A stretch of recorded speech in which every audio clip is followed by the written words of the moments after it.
Well, hello. It's a wonderful day here at Friends and Neighbors, and we're so glad that you were able to join us here today. We have got a marvelous guest, someone that did what I wanted to do, and she had the guts and the courage to do it, and it's Alexandra Boylan. She's an actress, and she has a movie called Switched. It's film-based films, and that's what she does now. And we're going to see a little trailer of that, and then we're going to come back, and we're going to talk to Alexandra about her acting career and her movie writing career. So stay with us and watch the trailer of Switched. I want to be someone else who is popular, that everyone likes. I want to be Katie Sharp. Isn't she one of the mean girls? She's popular, she's beautiful and confident. Her life is perfect. Sorry. Here, you can wear my shoes. I wouldn't be caught dead in your shoes.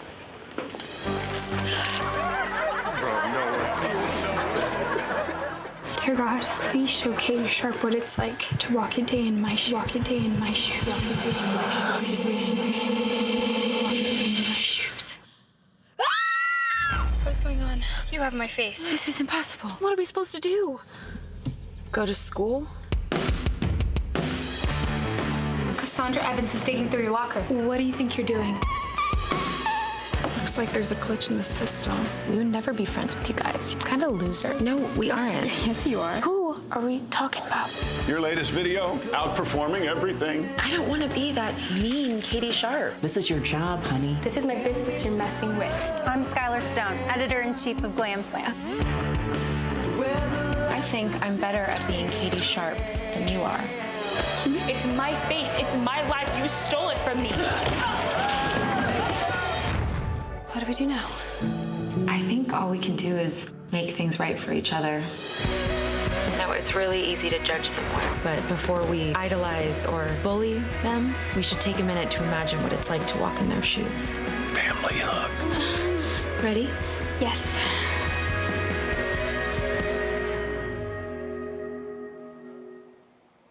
Wow, what a powerful message that is going to be, not to just young people, but to parents also.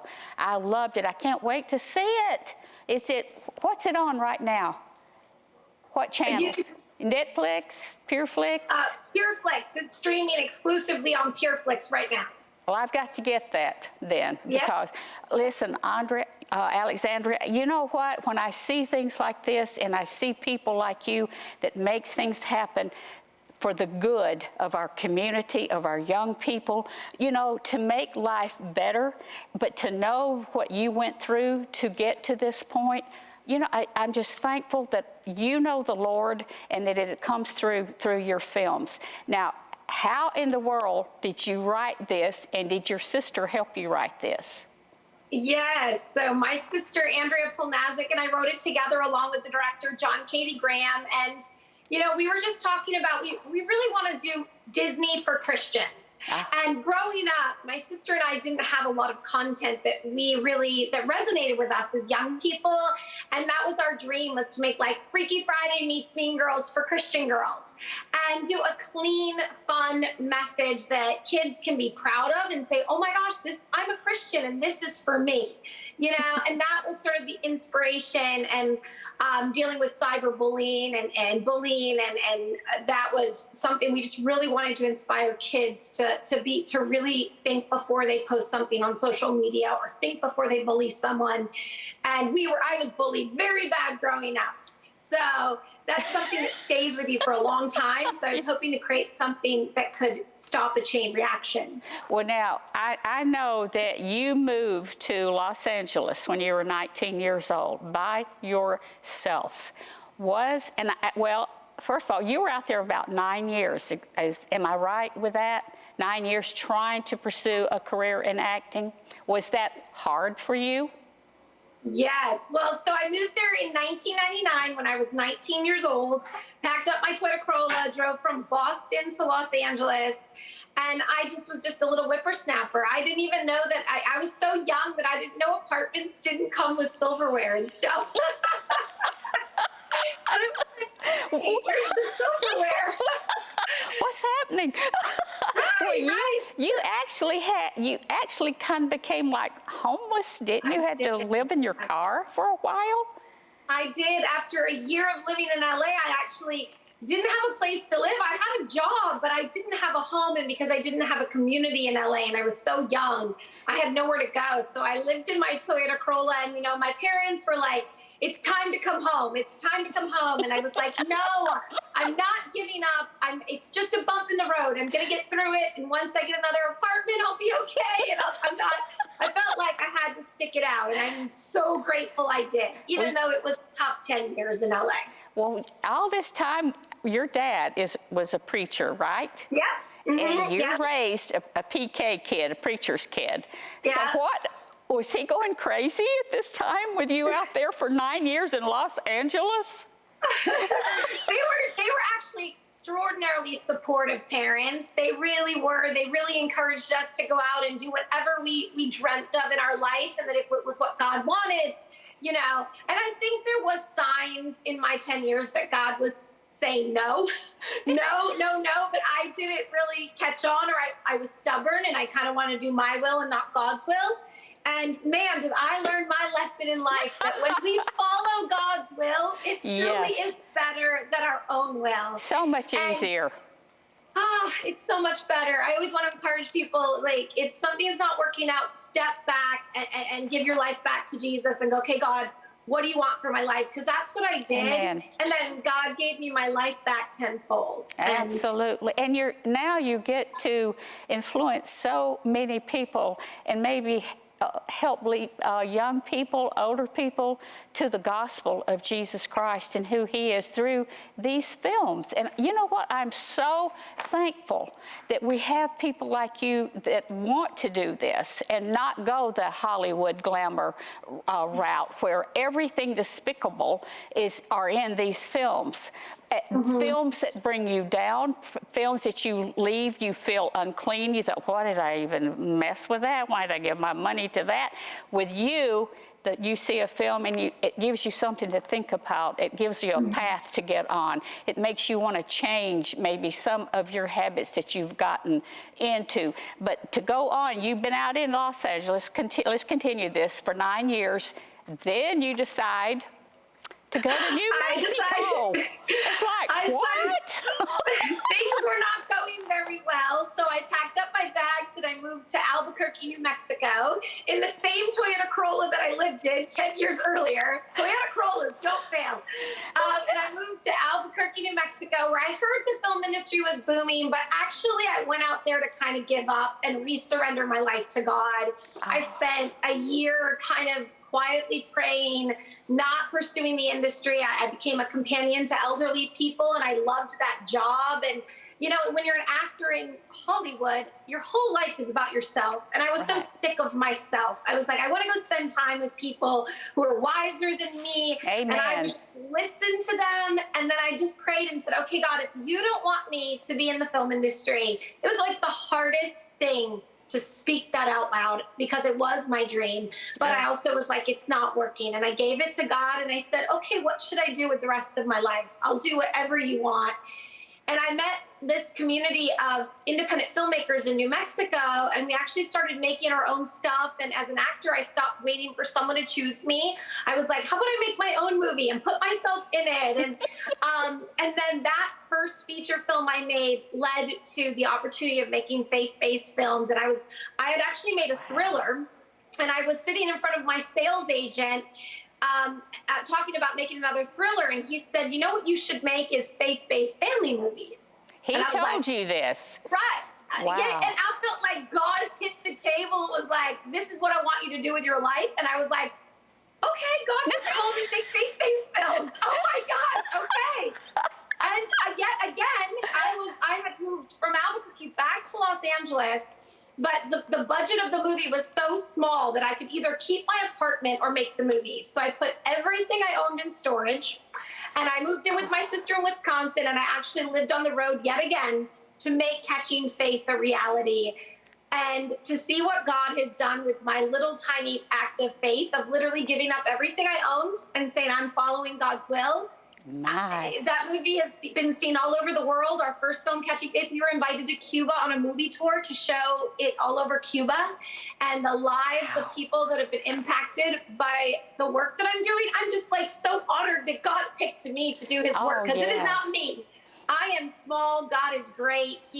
What is impossible for me is possible for him. So I continue to step out in faith and go, if God wants it.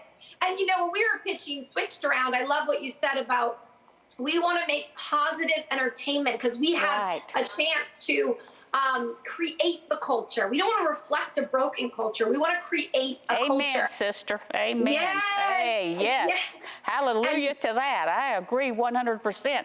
So, but let me ask you this. You go from being an actress to being a producer. Was that a big change for you? Did you feel secure in doing that? Did you feel like, no, this is the way God wants me to go, is to be a producer?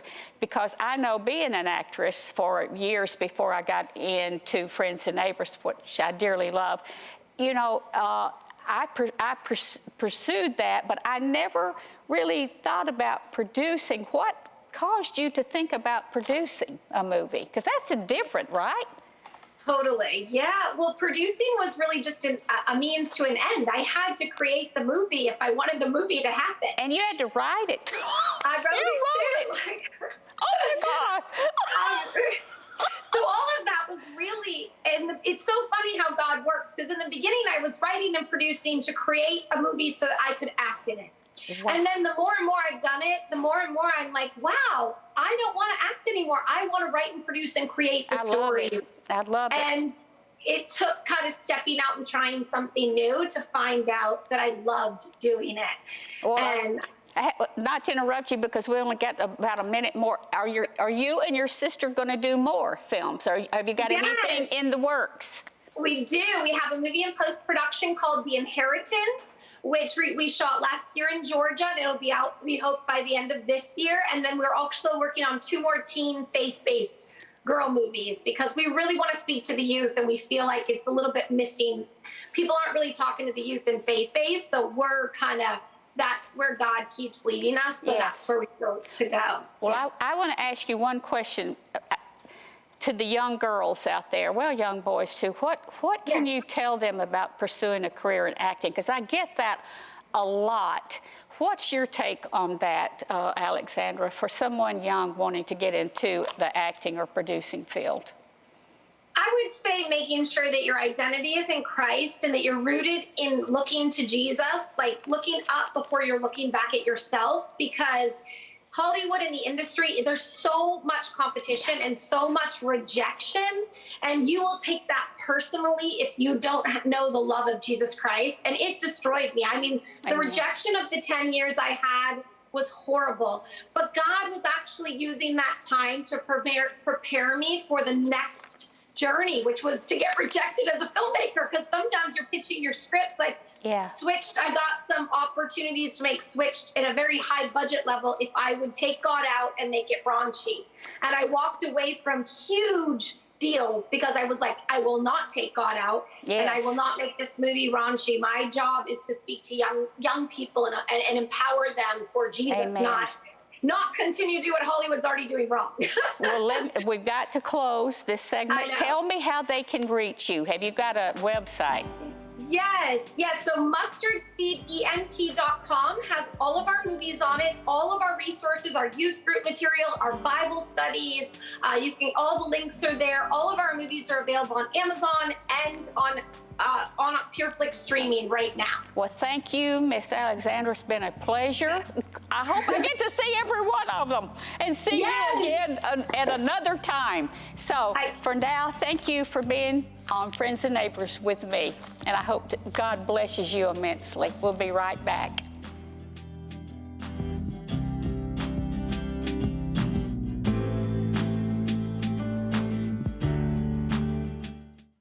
Hello and welcome back to Friends and Neighbors. I'm Sandra O'Neill, and weren't you just blessed with Sherry Tatum's interview? It's amazing how God uses every life testimony to impact people, and I am encouraged to hear that there is life-impacting work in the film ministry that focuses on the love of Jesus Christ. And but right now we're going to switch gears a little bit, and we are going to talk about a subject that I know I need a little bit of, well, maybe a lot of help with. And Danny Kofke, author of The Wealthy Teacher, Lessons for Prospering on a School Teacher's Salary, is going to be talking to us about being budget friendly, right? Sure, Sandra, yes. I mean, I know a lot of us hate the B word, right? I love it. But it's so important. I know. Call it a spending plan. So sometimes you just have to change the wording to make it easier. But, it does. Basically, a lot for many people, it starts with the budget. Unfortunately, I'm a former school teacher, so I actually taught kindergarten at one point. And the interesting thing is money, dollar bills, tend to act like 5-year-olds. If you don't tell them how to behave, it just runs amok. So the same thing. If I had kindergarten kids come in and I didn't tell them what to do, bam. So money acts the same way. I love that analogy. Yes. Thank you. And I am so delighted to be talking to you because, during a time that we find ourselves in, we really need to focus on the what ifs. This is the worst case scenario. I think we've all kind of experienced that lately. What can we do to sustain our family? Sure. You, being a special ed teacher in the past, you sustained a family of 4 with your teacher salary. Yep.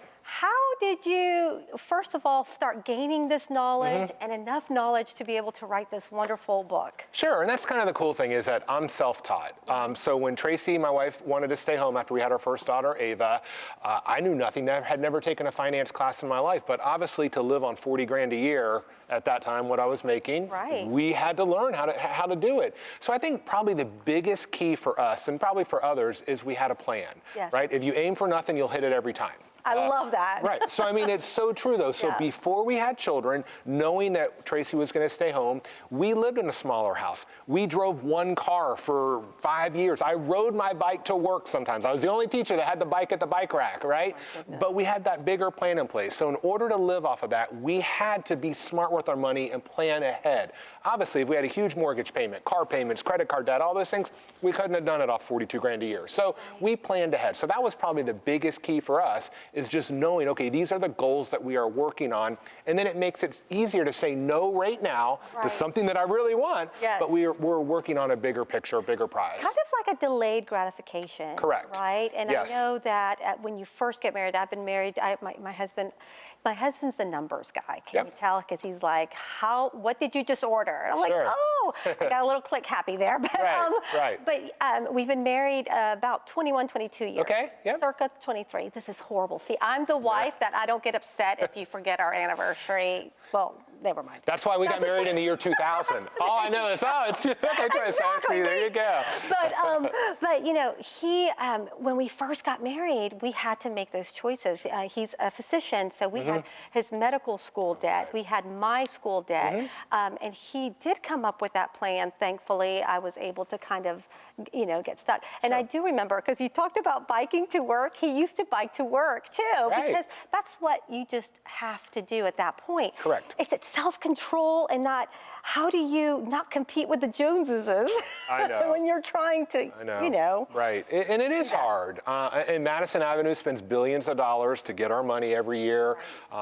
He's going to be the greatest husband if you get that new Lexus for Christmas with the bow, but then those commercials don't show 6 months later when the car payments are in. So that is very tough, and especially in today's day and age with social media, that plays a big, no one ever posts anything negative on Facebook, right? It's the perfect family vacation, the perfect this, so it is very tough. But then once again, that's where you have to go back to, okay, I have to do what's right for me and my family. And that's the thing. We felt it was right for Tracy to be able to stay home and raise our daughters. That was what's right for us. May not have been right for the neighbor. It may not have been right for my brother. And that's fine. But I think that's where you have to realize for yourself, okay, what is the best thing for us, and not worry about other people. Putting the value what do you value the most? Sure. Is it that monetary, or is it right now, let's focus on the family, especially when you're forced at that point that you're all together. together Right. with what happened. Now, so did you just start writing everything down of how, like as soon as you clicked, okay, I'm debt free with here, this is how I did it, this is how long it took.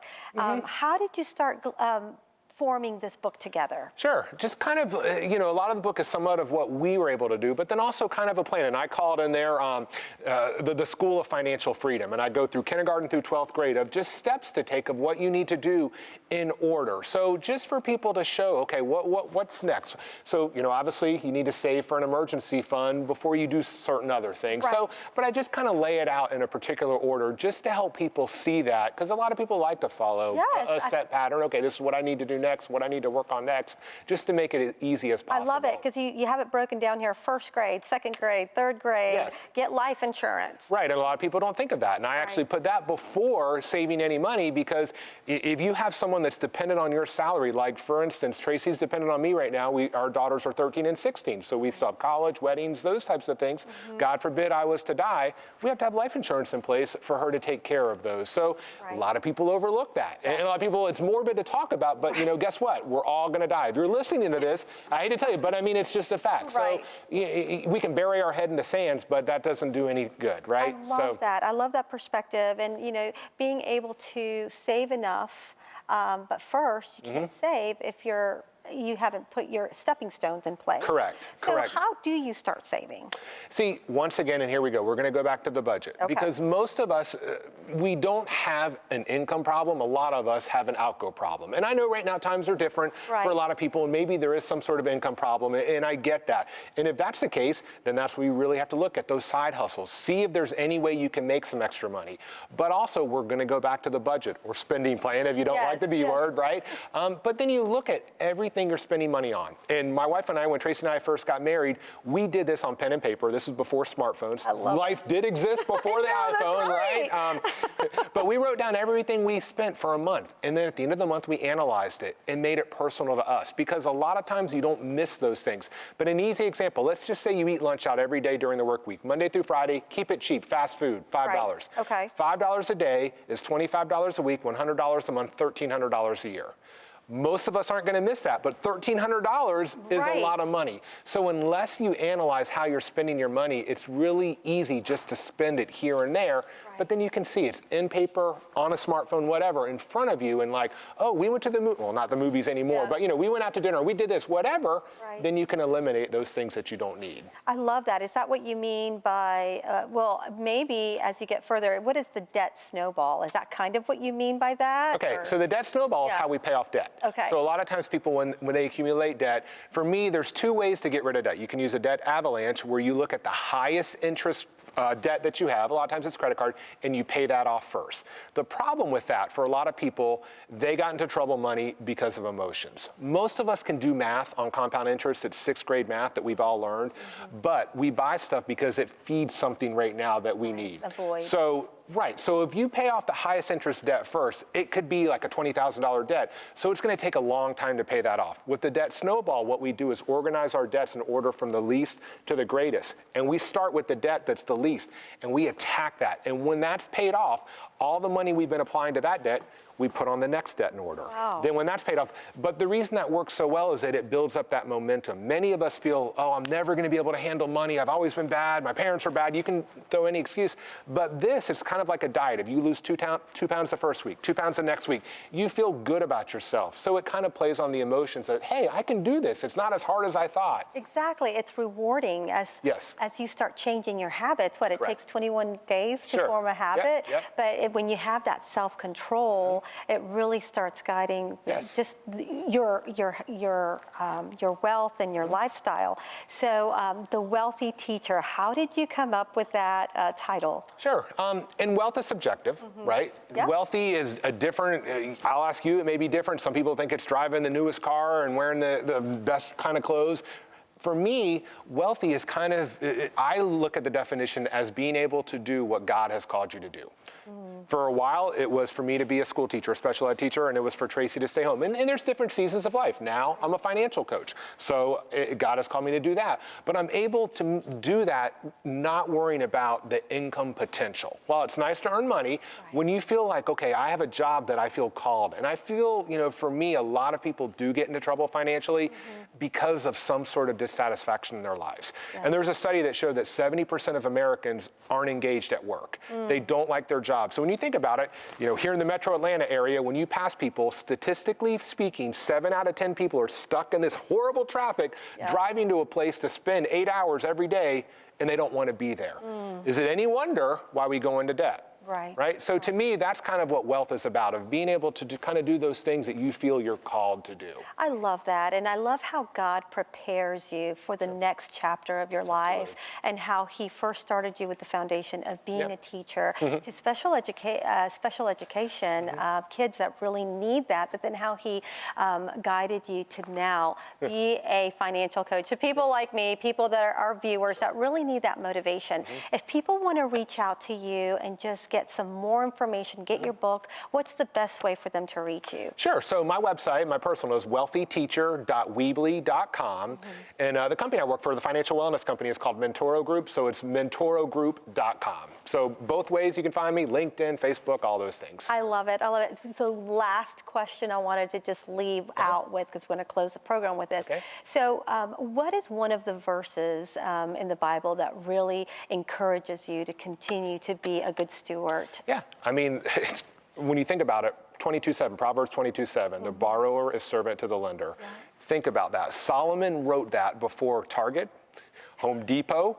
The only Amazon at that time was a river. So that was written over 2,000 years ago. So you think about, he even understood debt changes the dynamics of any relationship. So I think that, to me, is kind of one that really stands out of, no matter what, if you are in debt, there's an element that it changes relationship, and you are in some way servant to the person that you, or the company that you owe money to. Absolutely. Well, thank you so much for sharing that, and thank you for being with us on Friends and Neighbors. I really appreciate what you're doing. And thank you for joining us, and understand that God loves you and he wants the best for you. And we are grateful that you have taken this time out of your busy day to share this time with us. And we will see you next time on the Friends and Neighbors Show. Bye.